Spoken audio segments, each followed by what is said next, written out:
And that's why we have to start with an understanding of brain cells. And here we have a diagram of a typical brain cell. Brain cells are not shaped like other cells in our body. They're rather unusually shaped. They're long and extremely fragile, and typified by this very long, delicate structure here called the axon. These axons are very easy to twist or bend or to snap, rendering them disabled, unable to function.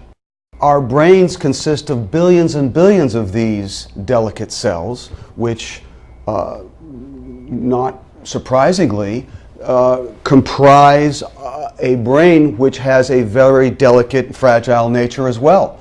It's the most fragile organ in the body, and it has a consistency somewhat like jello. Very, very delicate, very easy to damage. That's why the brain is contained within the cranium, the skull, that really protects it from outside forces. But in the inside, things are very different, because the only thing separating our brain from the inside of the skull is a very thin layer of cerebral spinal fluid that is just kind of a buffer between the brain and the inside of the cranium. Now, unlike the outside of our skull, which is smooth and even, the inside of our skull really has a very different consistency. There are bony structures pointed inward towards the brain, ridges and knife-like projections which are really very, very close to that fragile brain tissue. That's why if there is a significant impact or even a sudden acceleration, deceleration,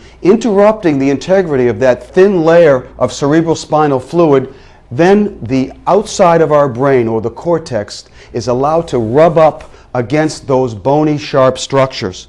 When there is an impact or even a sudden acceleration, deceleration event, and there is an interruption of that buffer, that cerebral spinal fluid, the outside of the brain, the cortex, is allowed to rub up against those sharp edges, destroying millions, even billions of cells in a single instant.